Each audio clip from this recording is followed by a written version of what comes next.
बिस्मिल्लाहिर्रहमानिर्रहीम। अस्सलाम वालेकुम डियर स्टूडेंट्स, कैसे हैं आप। हमारा आज का जो लेक्चर है वो इंग्लिश के हवाले से थर्ड लेक्चर है, जिसके अंदर हमने पास्ट इंडेफिनिट टेंस, जैसे आपको मैंने कल बताया था कि अगर आप दो टेंसेस पे कमांड हासिल कर लें, प्रेजेंट इंडेफिनिट टेंस और दूसरा पास्ट इंडेफिनिट टेंस, तो जो हमारी जनरल राइटिंग है, ऐसे राइटिंग, लेटर राइटिंग या कोई भी जो हम क्वेश्चन अटेम्प्ट करते हैं और जिसमें हम ये चाहते हैं कि हम अपनी ज़ुबान में अपने सेंटेंसेस में कोई भी सवाल का जवाब लिख सकें, तो सबसे ज़्यादा जो टेंस उसमें इस्तेमाल होता है वो कौन सा है, या प्रेजेंट इंडेफिनिट टेंस या past indefinite tense. And on the other side अगर मैं ये कहूँ कि सबसे आसान तरीन टेंस जिसको ट्रांसलेट करना 12 के 12 टेंसेस में से सबसे आसान तरीन है, वो कौन सा टेंस होगा? आपका past indefinite tense. First lecture में हमने एक चीज़ पढ़ी थी कि अगर सेकंड फॉर्म इंग्लिश में कहीं पर भी यूज़ होती है तो वो ओनली एंड ओनली कहाँ पर यूज़ होती है? Past indefinite tense. Past indefinite tense को लेकर कुछ गलत फहमियाँ, जिसमें सबसे पहला कन्फ्यूजन वो इसकी उर्दू में पहचान का है।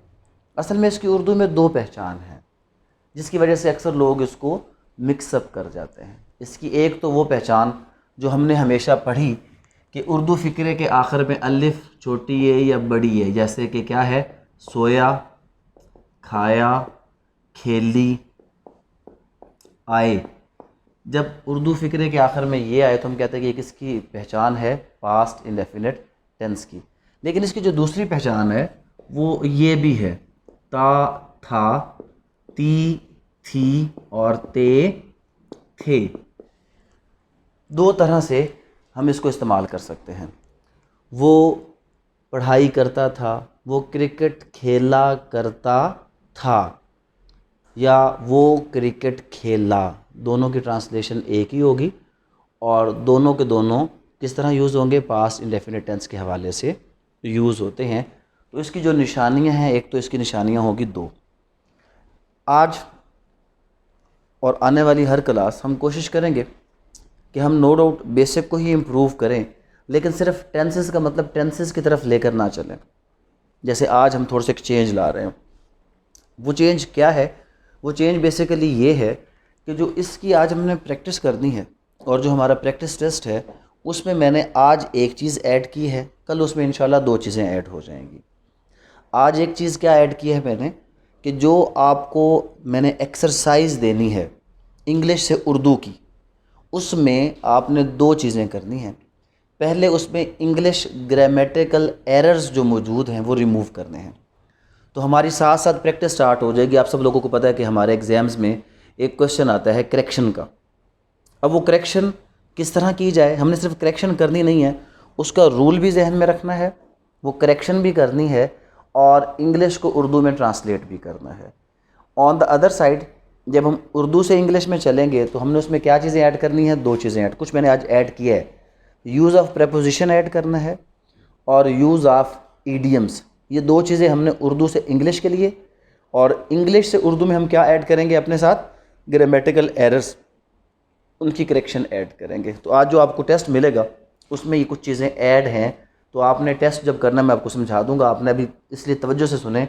कुछ रूल्स मैं अभी आपको साथ बताता भी जाऊंगा और जो एग्जांपल्स क्लियर करूंगा तो वो रूल्स मैं आपको बता दूंगा। यहाँ पे सिंपल निशानी का पता चल गया, अलिफ ये बड़ी है, सोया, खाया, पिया, आया, गया, ता, था, ती, थी, ते, थे। किसकी निशानी होगी? पास्ट इंडेफिनिट टेंस की। एक सीक्वेंस हमने हमेशा याद रखना है और वो है सब्जेक्ट, वर्ब और किसका? ऑब्जेक्ट का। इंग्लिश के जो 12 के 12 टेंसेज हैं उसमें सबसे पहले क्या आएगा?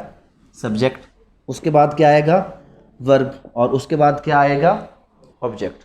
Subject, verb, object. और मैंने इसके लिए एक लफ्ज़ यूज़ किया था कि ये सबसे सिंपलेस्ट और ईजीएस्ट टेंस है। उसका रीज़न ये है कि इसमें सब्जेक्ट चाहे ग्रुप 1 का हो, चाहे ग्रुप 2 का हो, चाहे आई हो, सब्जेक्ट जो भी हो सबके साथ एक जैसा ट्रीटमेंट हमने करना है। इसमें कोई फ़र्क नहीं है on the basis of subject. बाकी हर टेंस में आएगा। सिंगुलर के लिए कुछ और हेल्पिंग वर्ब होगा, प्लूरल के लिए कुछ और होगा। सिंगुलर के लिए जैसे हमने लास्ट टेंस में पढ़ा था एस और यस का वर्ब के साथ इजाफा, और जो प्लूरल है उसके लिए हम इजाफा नहीं कर रहे थे, लेकिन यहाँ पर जो भी सब्जेक्ट, क्या कह रहा हूँ मैं, जो भी सब्जेक्ट हो सबके साथ, वर्ब की कौन सी फॉर्म आपको पता है कि इसमें एक ही फॉर्म आनी है, और वो कौन सी आनी है, सेकंड। सबके साथ सेकंड फॉर्म आएगी और उसके साथ ऑब्जेक्ट हमारा हमेशा क्या होता है, एज इट इज। इतना सिंपल है। चाहे कल हमने जो मिसाल ली थी फूड वाली, अगर उसी की मिसाल को ले लें, चाहे इसमें ही है, चाहे इसमें शी है, चाहे इसमें दे है, चाहे इसमें आई है, चाहे इसमें वुई है, कोई भी है, ईट की सेकंड फॉर्म क्या आ गया, एट। आगे क्या आ गया, फूड और फुल स्टॉप। तो इसमें सिंपल आपकी जो पहचान है वो क्या है कि सब्जेक्ट जो भी हो, इसमें कोई आगे फर्दर क्लासिफिकेशन नहीं है, जो भी सब्जेक्ट होगा कौन सी फॉर्म लगेगी उसके साथ, सेकंड फॉर्म, और सेकंड फॉर्म के साथ क्या लग जाएगा, ऑब्जेक्ट एज इट इज़। वही असूल कल वाला वो 3 टेंसेस पे अप्लाई होता है, जो यहाँ पर भी होगा कि आम तौर पर सिंपल सेंटेंसेस में हम डिड का इस्तेमाल नहीं करते। हम कहाँ पे करते हैं डिड का इस्तेमाल, नेगेटिव और इंटेरोगेटिव के लिए। कल हमने कहा था कि अगर सिंपल सेंटेंसेस हों तो वहाँ पे डू के इस्तेमाल से हम बात में ताकीद या यकीनन का जो इजाफा है वो कर देते हैं। तो यहाँ पर भी सेम होगा कि अगर मैं इसको ये करूँ ही डिड, तो अब अगला असूल याद कर लें, डू की second form did, second form एक बार आ गई, अब एट सेकंड फॉर्म में यूज़ नहीं होगा, ही डिड ईट फूड हो जाएगा। इसका मतलब क्या हो गया कि उसने यकीनन खाना खाया, या वो यकीनन खाना खाता था, है नहीं, खाना खाता था, खाना खाया या खाना खाता था। और सबसे बड़ी मिस्टेक 90% जो जितने भी हमारे स्टूडेंट्स हैं जो इस टेंस को इस्तेमाल करते हैं, 90% मिस्टेक ये है कि जब इसको नेगेटिव बनाते हैं तो नेगेटिव बनाने के लिए हमने इसमें क्या इस्तेमाल करना होता है, डिड नॉट। सब्जेक्ट चाहे जो मर्जी हो, सबके साथ किस चीज़ का इजाफा होना है, डिड नॉट का। ही के साथ भी, आई के साथ भी, और उसके बाद दे के साथ भी। सब्जेक्ट आपका ग्रुप 1 का हो, ग्रुप 2 का हो, सब के साथ हमने क्या करना है, क्या लगाना है, डिड नॉट लगाना है। और मेन गलती जो इस टेंस का सबसे, मैं आपको कहूँ कि सबसे बड़ा प्रॉब्लम हमारे स्टूडेंट्स का वो यही है कि डिड नॉट के बाद सेकंड फॉर्म कभी भी, और करेक्शन में भी अक्सर ये वो आपको चीज़ दे देता है कि डिड नॉट के बाद कभी भी सेकंड फॉर्म नहीं होगी, क्योंकि जब किसी वर्ब की एक फॉर्म एक बार इस्तेमाल हो जाए तो सेंटेंस में वो दोबारा इस्तेमाल नहीं होती। तो यहाँ पे डू की सेकंड फॉर्म डिड इस्तेमाल हो चुकी है। अब यहाँ पे क्या होगा, ही डिड नॉट ईट फूड। ये वो कॉमन गलती है जो यहाँ पे होती है। और अगर हम इसको इंटेरोगेटिव करें तो बड़ा सिंपल, इंटेरोगेटिव करने के लिए हमने क्या करना है, हमने एक तो डिड को शुरू में लेकर आना है। उसके बाद अगली गलती ये अब दोबारा नहीं करनी, कल फिर कुछ बच्चों ने की थी कि हम जब अब डिड सेंटेंस केस के हवाले से हमारा डी कैपिटल लेटर आ गया तो फिर अब एच क्या होगा, रनिंग में आ जाएगा। तो डिड ही ईट फूड, और कल कुछ बच्चों ने क्या नहीं लगाया था, क्वेश्चन मार्क। तो क्वेश्चन मार्क ना लगाने का मतलब कि आपका जो सेंटेंस है वो गलत। Did he not eat, sorry did he eat food. और अगर हम इसको क्या करें, नेगेटिव के साथ क्या बनाएं, नेगेटिव, और क्या बनाए इस साथ इसको इंटेरोगेटिव। तो हमें क्या करना पड़ेगा, हमें करना पड़ेगा did he not eat food करना पड़ेगा। और अगर हम इसको डबल इंटेरोगेटिव करें तो why did he eat food. Double interrogative के लिए डब्ल्यू एच हमेशा पहले आएगा। Why did he eat food, ये हमारा हो जाएगा डबल इंटेरोगेटिव। अब इसमें कोई, जो कल हम पढ़ रहे थे, आगे वाले कुछ टेंसेस पढ़ेंगे, उसमें शायद कुछ टेक्निकल चीज़ें आएँ, लेकिन इसमें कोई ऐसी टेक्निकल चीज़ है ही नहीं। जल्दी से आप सब लोग ऐसा करें, इसका बनाएं कि जनाब उसने मुश्किल में मेरी मदद की, उसने मुश्किल में मेरी मदद की। इस सेंटेंस में आप एक चीज़ के मामले में आज़ाद हैं। देखें, क्या किसी से भी कहीं से भी ये पता चल रहा है कि ये उसने कौन है, मेल है या फीमेल है? तो आप इसके लिए ही भी कर सकते हैं और शी भी। हाँ, उन्होंने होता फिर ये दे हो जाता, लेकिन ही शी की कैद इस फिक्रे में आपके लिए नहीं है। अब उसने क्या हो गया, ही हो गया, या क्या हो गया, शी। अब देखें मुश्किल, ये क्या हो गया, ऑब्जेक्ट एंड पे चला जाएगा। मदद की, वर्ब दरमियान में आएगा। मदद करना क्या होता है? हेल्प। तो क्या आ जाएगा? ही शी हेल्प्ड। किसकी मदद की? मेरी मदद की। हेल्प्ड मी, कब की? मुश्किल में। इन डिफिकल्टी, डिस्ट्रेस भी हो सकता है, डिफ़िकल्टी भी हो सकता है। He helped me in difficulty, he helped me in difficulty. दूसरा फिक्रा आप साथ मुझसे पहले आप बनाया करें। ट्रबल इस सेंस में नहीं आता, लेकिन लिख सकते हैं, वो भी मुश्किल में आता है।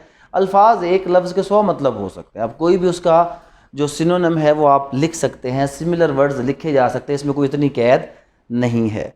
दोस्तों ने रात को टीवी देखा, इसमें बेसिकली जो चीज़ आपने क्लियर करनी ना, दोस्तों ने रात को टीवी देखा, इसमें एक प्रेपोजिशन इस्तेमाल होनी है जो आपने प्रॉपरली इस्तेमाल करनी है। जल्दी से आप सब लोग इसका सेंटेंस बनाएं। अच्छा जनाब, तो क्या हुआ? दोस्तों ने क्या किया जी? फ्रेंड्स वॉच्ड, स्पेलिंग वॉच्ड वाली अक्सर आप लोगों की स्पेलिंग बहुत गलत है।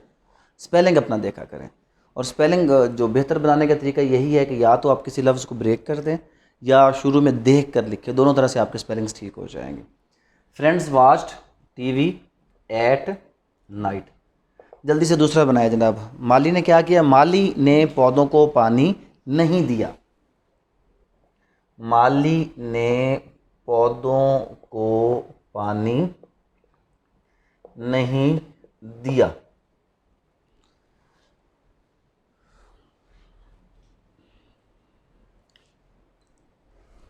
आके बताओ क्या लिखा है?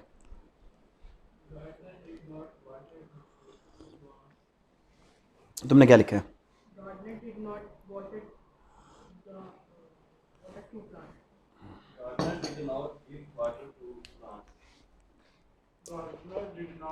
क्या वाटर एक वर्ब है कि नहीं है?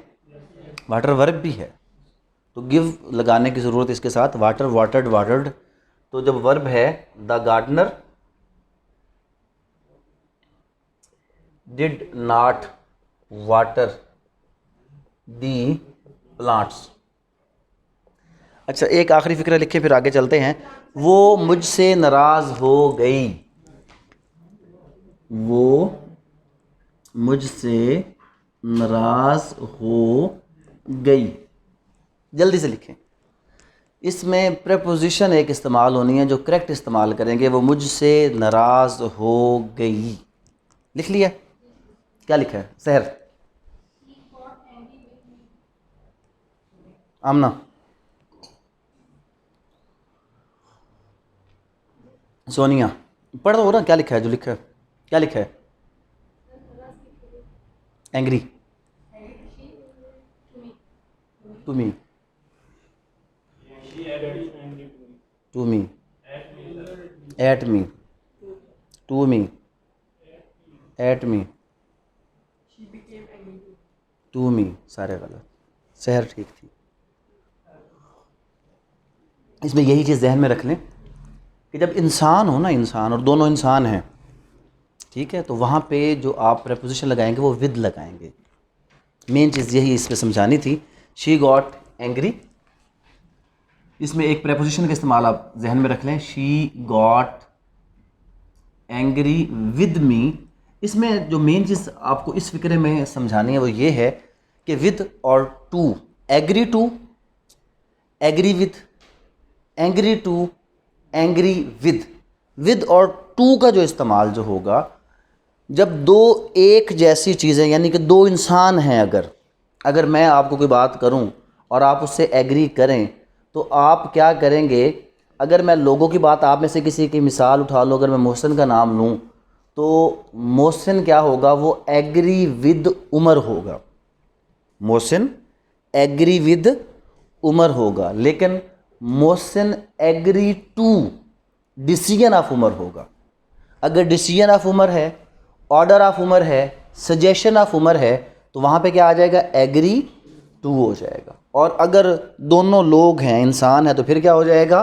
फिर विद हो जाएगा। तो यहाँ पर भी क्या है कि वो भी और मैं भी दोनों क्या हैं? इंसान हैं। तो यहाँ पे क्या लगेगा? विद लगेगा, यहाँ पे टू नहीं लगेगा, बाकी वही हम पास्ट इंडेफिनिट में करा रहे हैं इसको। तो she got angry with me, इसमें अक्सर गलती जैसे आप सब लोग कर रहे थे कि एंग्री के साथ क्या कर रहे थे, टू लगा रहे थे या एट लगा रहे थे, ऐसा कुछ नहीं होगा। उसके बाद जनाब नेक्स्ट लिखें, क्या लोगों ने महंगाई के ख़िलाफ़ एहतजाज किया। साथ साथ बनाते जाएं, ट्रांसलेट करते जाएं। क्या लोगों ने महंगाई के ख़िलाफ़ एहतजाज किया। क्या लोगों ने महंगाई के ख़िलाफ़ एहतजाज किया।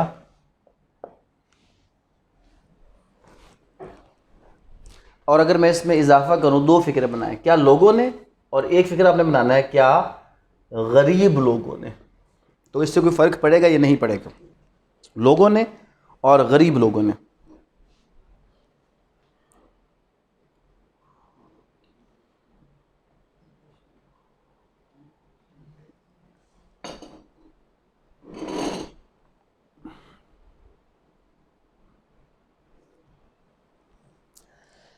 इसमें मेन चीज़ है कि यहाँ पर जो पहली समझनी आपने, क्या लोगों ने एहतजाज किया, तो किया ने तो हमें बता दिया कौन सा टेंस है, पास्ट इंडेफिनिट है, सवालिया है, तो लिहाजा स्टार्ट कहाँ से होगा, डिड।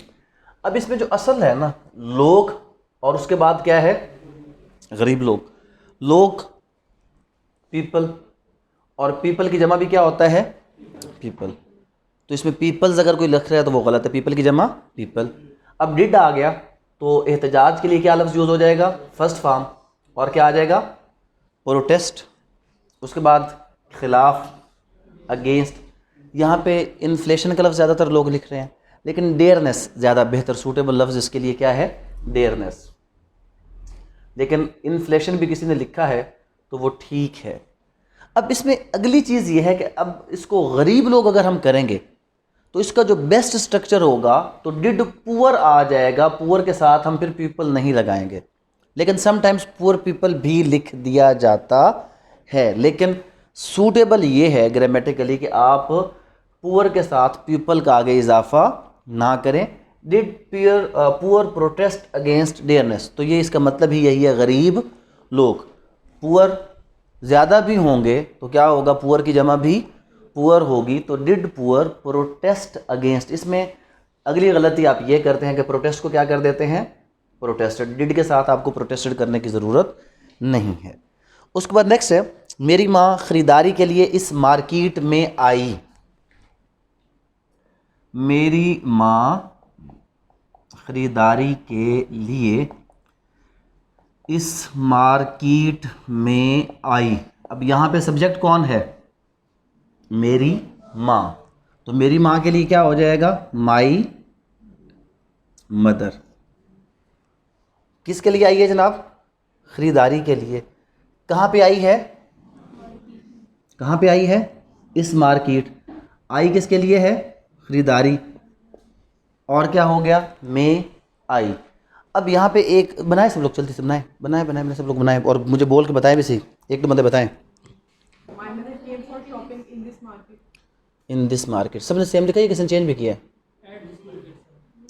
हाँ नहीं, मार्केट के लिए इन यूज़ होगा, एट नहीं। बाज़ार के लिए एट और मार्केट के लिए इन यूज़ होता है। इन दिस मार्केट, दिस जिसने नहीं लगाया वो भी गलत, क्योंकि वो क्या है, इस मार्केट, उसमें प्रॉपरली मेंशन्ड है। My mother came for shopping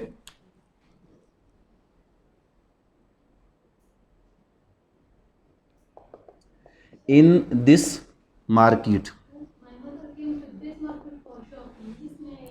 my mother came to this market for shopping भी ठीक है, ये भी आप बना सकते हैं। क्या तुलबा ने इंग्लिश सीखने के लिए जी जान से मेहनत की। इसमें इडियम का इस्तेमाल करना है आपने, इसमें इडियम का इस्तेमाल करें। क्या तुलबा ने अंग्रेज़ी सीखने के लिए जी जान से मेहनत की।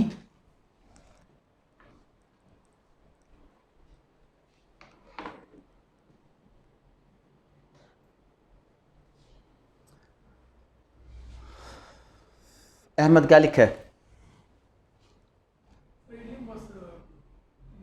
बाकी क्या लिखा है?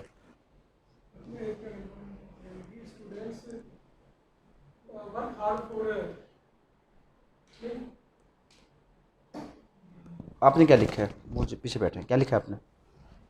क्या लिखा है आपने इसकी इंग्लिश? जल्दी लिखे ना, जल्दी, थोड़ी सी इतनी देर में। इधर आमिर बताएगा। जी जहाँ से क्या लिखा तुमने? दोनों, ये भी ठीक है, इसके एक और भी हो सकता है। क्या तुलबा ने, तो डिड स्टूडेंट्स, ज़्यादा हैं तो स्टूडेंट्स आ जाएगा। डिड स्टूडेंट्स क्या किया जनाब? इसमें दो चीज़ें, एक तो आएगा डिड स्टूडेंट्स वर्क, क्योंकि डिड आ चुका है। आपने अगर वो बर्नड लगाया तो गलत है, बर्न लगाया तो फिर ठीक है। डिड स्टूडेंट्स वर्क, इसमें एक हो सकता है होल हार्टेडली, जी जान से, वर्क होल हार्टेडली, जी जान से काम करना, सख्त मेहनत करना। Did students work wholeheartedly, किसके लिए? टू लर्न, इंग्लिश का ई क्या आएगा? बड़ा, और question mark. Did student work wholeheartedly to learn English, और दूसरा क्या था शहर, आपने क्या लिखा? Did students burn burn the midnight oil to learn English. तो दूसरा लफ्ज इसके लिए क्या है? बर्न द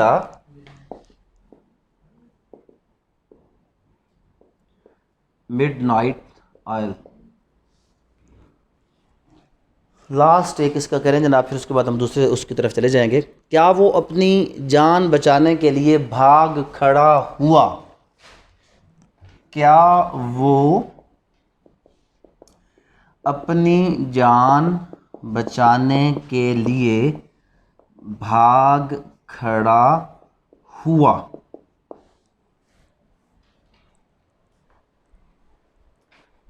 सोनिया जल्दी से बताओ, इतनी देर में लिखा जाना चाहिए। क्या वो अपनी जान बचाने के लिए भाग खड़ा हुआ? सोनिया लिखो ना, इतना ये कोई साल तो नहीं लगेगा। Aqib, did he run away, किस लिए? To save his life. Did he run away to save his life. अब इसके लिए मज़ीद क्या है, आप सब लोग अभी क्या करें कि तीन फ़िक्रे, सिर्फ तीन फ़िक्रे जल्दी से सोचें, और उसको उर्दू में लिखने के बाद उसकी इंग्लिश लिखें। और वो आज जो आपने तीन काम किए हों, सुबह से लेकर अब तक जो तीन काम आपने किए हैं, वो तीन सेंटेंस उसके हवाले से बनाएं कि आपने कौन से तीन काम किए हैं। जल्दी से सब लोग, ऑनलाइन वाले भी और यहाँ वाले भी। अच्छा जनाब, खोलें आप इसमें जो हमारे ट्रांसलेशन के हवाले से पहला क्या था? Did I reach the academy eight 5 o'clock evening, ये ठीक है, इसमें कोई गलती नहीं है।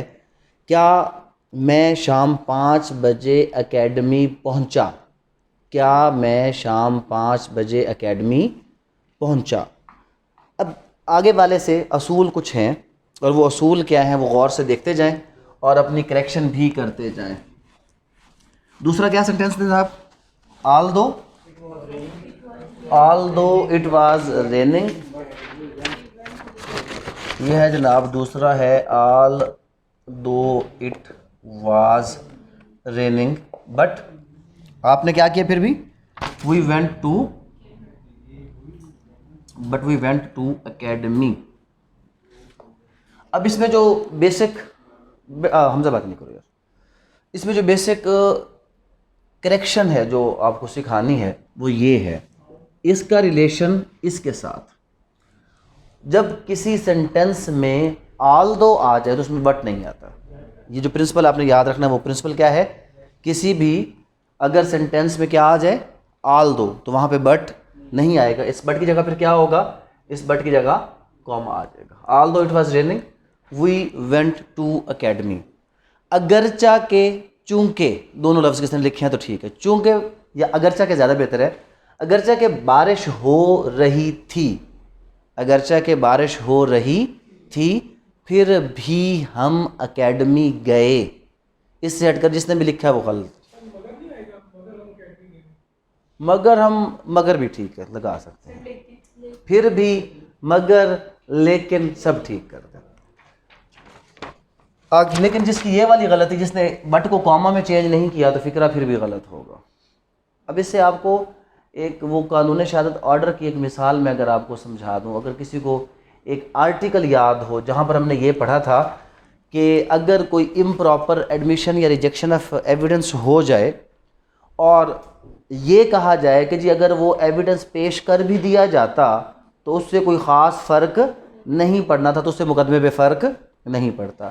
तो अगर किसी ने अगरचा, मगर, बट कुछ भी लिख दिया है और ये गलती ठीक नहीं की, तो फिक्रा तो फिर भी क्या है, गलत ही है। चाहे आपने वो सही कर भी दिया, लेकिन जिसने ये गलती ठीक नहीं की तो फिक्रा क्या रहेगा आपका, गलत। Next, parents worked for their childrens. Parents worked for their childrens. Number 1, childrens, already children child की जमा है, तो चिल्ड्रंस नहीं होगा। क्या होगा, चिल्ड्रन होगा, चिल्ड्रंस नहीं होगा। यहाँ पे जो एक पहली गलती है वो ये है, जिसने ये गलती दुरुस्त नहीं की वो गलत। दूसरी गलती ये है, THEIR, देयर का मतलब होता है जो पेरेंट्स के साथ उनका, उसके लिए यूज़ होगा, और जो चिल्ड्रंस है वो, तो जिसने ये दोनों गलतियाँ सही नहीं की उसका गलत कर दें। वालदैन ने क्या किया जनाब, अपने बच्चों के लिए काम किया, मेहनत की, काम किया। नेक्स्ट सेंटेंस है, Kamal and me went to shopping mall. Kamal and me went to shopping mall. तो जब सब्जेक्ट की बात कर रहे हैं तो हमेशा आपका जो प्रोनाउन है वो किस फॉर्म में आएगा, सब्जेक्टिव फॉर्म में आएगा। तो कमाल एंड आई, कमाल और मैं शॉपिंग मॉल गए, कमाल और मैं शॉपिंग मॉल गए। I did not saw him yesterday. I did not saw him yesterday. जब यस्टरडे है, डिड नॉट है, डिड नॉट के साथ क्या आएगा, सी आएगा, सा नहीं आएगा। I did not see him yesterday, मैंने उसे कल नहीं देखा। Ahmed liked math more than English. Ahmed liked math more than English. इसमें जो गलती क्या है, गलती ये है, कंपैरिजन, दो एक जैसी चीज़ों के दरमियान कभी भी अलग अलग नहीं करना। अगर यहाँ पे है कि अहमद ने क्या किया, मैथ को क्या किया, लाइक्ड किया, तो Ahmed liked math more than he liked English. तो दोनों सूरतों में क्या आएगा, अगर लाइक्ड मैथ है तो इंग्लिश के साथ भी क्या लगाना है आपने, लाइक्ड, या इसको उड़ा दें आप, अहमद लाइक्ड, लेकिन फिर वो बात ही पूरी नहीं बनेगी अगर वो मैथ के साथ लाइक्ड हटा दिया जाए। तो Ahmed liked math more than he liked English. Ahmed को हिसाब से इंग्लिश ज़्यादा पसंद थी। He did not sleep among the two thieves. He did not sleep among the two thieves. इसमें मेन गलती, डिड नॉट स्लीप ओके हो गया, थीव कितने हैं, दो, तो फिर क्या होगा, बिटवीन होगा। अगर होते ज़्यादा तो फिर होता अमंग। तो ही डिड नॉट स्लीप अमंग, काट के बिटवीन द टू थीव्स, वो दो चोरों के दरमियान सो ना सका या ना सोया। They organise the party themselves. They organised the party themselves. जब दे है तो यहाँ पर सेल्फ की बजाय क्या आएगा, selves. They organise the party themselves, उन्होंने खुद ही दावत का एहतमाम किया। उन्होंने खुद ही क्या किया? दावत का एहतमाम। She gave me $40, she gave me $40। ये गलत है, इसमें FOURTY नहीं, 40 FORTY होता है। उसने मुझे $40 दिए। I met my wife 20 years before,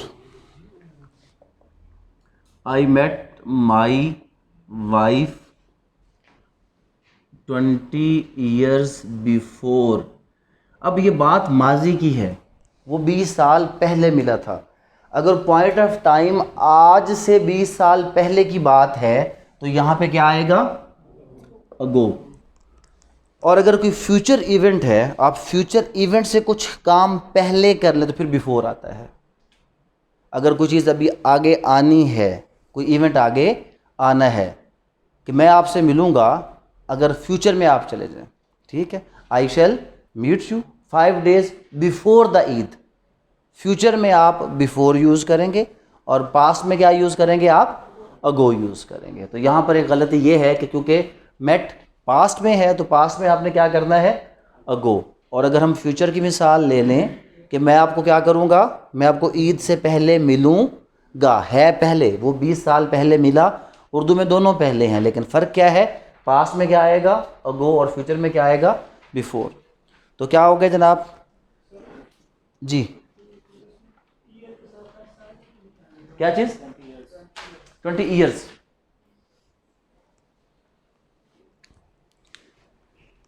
अच्छा जनाब, उर्दू वाला आगे चलें पैराग्राफ। पुराने वक्तों में लोग बहुत अच्छे थे। In old times people were very good, या people were very good in old times. हाँ, ओल्ड एज और तरह बन जाता है। वो सच बोलते थे। They spoke the truth. Tell झूठ के लिए होता है और स्पीक सच के लिए। दे स्पोक द ट्रुथ। जहाँ पर जो भी गलती होगी वो गलती निकालते चले जाएं। ट्रुथ एक ख़ास चीज़ है, प्रॉपर। और क्या नहीं करते थे जी? दूसरों को तकलीफ़ नहीं देते थे। And did not hurt others. Hurt भी ठीक है, टीज भी ठीक है, इरिटेट भी ठीक है, डिस्टर्ब भी ठीक करते। And did not hurt others, tease other, irritate other, harm other. वो हमेशा मेहनत करते थे। They always worked hard. और दयानतदारी से अपना काम करते थे। And did their work with integrity. जो सबसे प्रॉपर लफ्ज़ है वो इंटेग्रिटी, और आप इसकी जगह ऑनेस्टली भी लगा सकते हैं, फिर विद नहीं आएगा। And did their work honestly. वो अपने फारिग वक्त में किताबें पढ़ते थे। इसमें वो अपना वक्त ज़ाया नहीं करते थे। They did not waste their times. अगर किसी ने THER देयर लिखा तो उसको गलत कर ले खुद ही, THEIR देयर आएगा।